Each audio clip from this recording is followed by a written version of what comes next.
There's an insider, I guess he's got a podcast called Xbox Era Podcast, and he has some data on this video game being made first-party Xbox from The Initiative, which is the team in Santa Monica that has hired people away from Naughty Dog. They've hired people away from Sony Santa Monica. They're building an Avengers of a development team. And this guy comes out, and I'm just going to read you what he says. He says, all those episodes of Black Mirror, he's talking about the Netflix show, which if you haven't seen, it's brilliant. All those episodes of Black Mirror are linked to each other. They take place within the same universe. When I talked about the Initiative's game, I'm not saying it's exactly like Black Mirror, but it has that Black Mirror-like aspect to it. I know the word episodic has been thrown around. He concludes by saying, I don't think the internet is going to react very well to it. This is going to be bad. A level of bad where people give up on Xbox game studios. Fanboys are going to get really upset. Eddie Torres says episodic means made for Game Pass to keep people subscribed. Definitely will hurt the game's quality. And now I got Taylor saying, sounds exactly like Game Pass fodder. I don't understand your lack of vision. What did I open the goddamn stream with?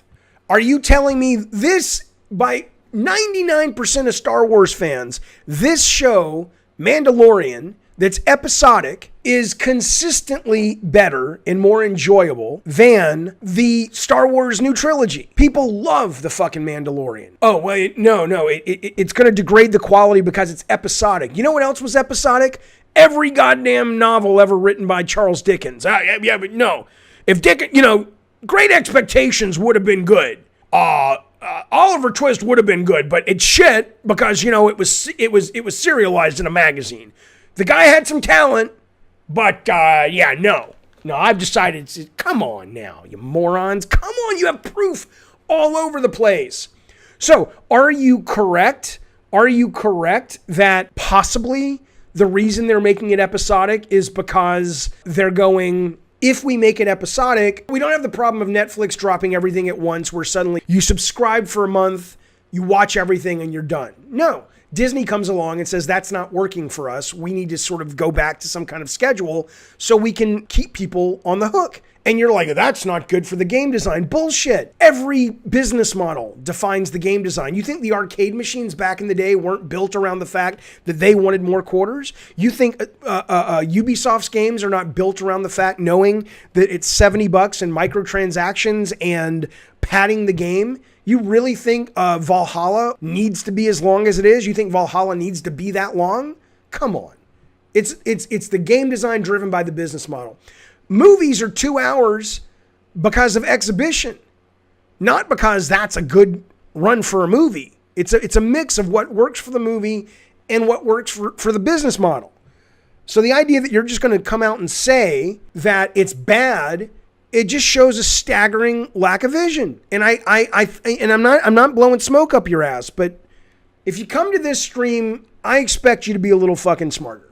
I expect you to have a little bit more goddamn vision than that. This is not one of those fanboy streams where anything the enemy says we hate and anything our team says we like. This is honest shit. Now, if you want to tell me at a design level, I've been designing games for 20 years. If you want to tell me at a game design level why episodic is genuinely bad for the game at a design level and why putting it in a box and selling it for $70 is better for the game, even though neither of us know what the game is, let's have that conversation. Just like when Steve Jobs talked about a great app conforms to the limits and the pros of the technology. So whenever iPad came out or iPhone came out and everybody was trying to make arcade games with like the virtual sticks, they sucked. But when someone comes out and they made Angry Birds, suddenly it was $1 billion hit because they worked within the limits of what they had. It's form follows function. Every piece of art that's funded works within the limits of a business model. That's why all the shows on streaming services, Mandalorian runtimes, range from like 39 minutes to 48 minutes to over an hour. That would never play in the business model of television. That plays beautifully on streaming because you don't have to worry about commercials and you don't have to worry about a show coming after. So they work within the limits of the business model.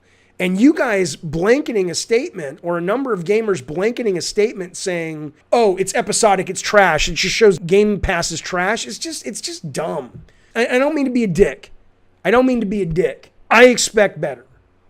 I expect better from this chat. I really do. You guys are smarter than that. Salty says mobile games are different. No, they're not. Again, guys, have some vision. I'm talking about form following function. Form follows function is a theory of creation that applies to everything. It's not cell phone game dependent. When you design anything creative or when you make any product, there are parameters. And if you work and design to those parameters, the chances of you having a better output goes up dramatically. But when you went to the iPhone and tried to make, Geometry Wars, it doesn't work because there's no thumbsticks for it. Eddie says, do you think the team wanted to make it episodic or were they told? I don't know that. What I would like to see happen is they said, hey, you're the initiative. This is for Game Pass. We want to build our kind of monthly, weekly, whatever series. Go. And they built from the ground up. Now, I will agree with you if a story comes out and says they were making their version of Uncharted and it was designed to be a 26-hour single-player narrative and suddenly some fucking bullshit executive comes in and says, no, you have to chop it up. I agree. You don't have to convince me that any game that already exists, if you just take a cleaver to it and start chopping it into bits, of course, it wasn't designed for that. But there's no indication that is what is happening. At all. Jaffe, people are upset, says still, with episodic games even before Game Pass. They are upset because of Telltale. There was a lot of waiting time. Okay, but there's no ability for some of you guys to look at an idea, and if it hasn't worked in the past, you just go, oh, it's crap. It just won't work. It's like, there's a lot of things that didn't work until they worked. There's a lot of things that had a good kernel of an idea and someone else came along and did it better. I can name you giant $70 games that didn't work. I can say Destiny's a great service game and Anthem's not. Well, that's got nothing to do with anything. You're just telling me that there's some things that haven't worked in the past. The difference between episodic shows and games is usually a show is week to week, but episodic games is usually months and months between episodes. What you're saying is not wrong, but what you're saying is not indicative of the fact that it's episodic. It's indicative of the fact that it's just badly done or the time between episodes is too long. Look, if somebody came to me and said, Jaffe, we want you to be a guy making the next episodic game for PS Now or Game Pass or whatever, I assume part of my work would be going, okay, why haven't these worked in the past? What happens is it kills your momentum. And how do we fix that? How is TV able to fix that? How is the end of Back to the Future 2, which there was a year gap or a 6-month gap between 2 and 3, able to fix that? How is Lord of the Rings, that had a 1 or 2 year gap? How is fucking Empire Strikes Back, that had a 3-year gap, able to maintain the interest of the audience without it being week to week? That would be question A. And question B is, hey, we're starting production at the very beginning. Could we possibly release every week? If this rumor is true, they just said it's episodic.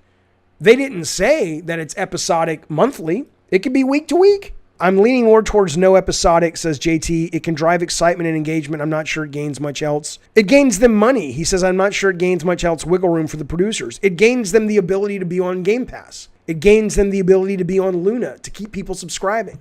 It's almost like a lot of times you guys really buy hook, line, and sinker. Maybe you do. Maybe that's why it's there. You know how many times I hear gamers parrot back horse shit that game developers say? The one I remember that sticks in my mind always was Amy Hennig said, oh, we'll never do an Uncharted without Nolan North. He is Uncharted. We would never make one without him. Now, fans are hearing it, and they're thinking, oh, well, Amy holds the key to the kingdoms. No, she doesn't. Kaz Hirai held the kings of the kingdom. And if Kaz or marketing or whoever else wanted to have a discussion about replacing Nolan North for whatever reason, they would replace Nolan North. My point to this is the idea that you're like, oh, the producers won't like it, or what do the producers get out of it?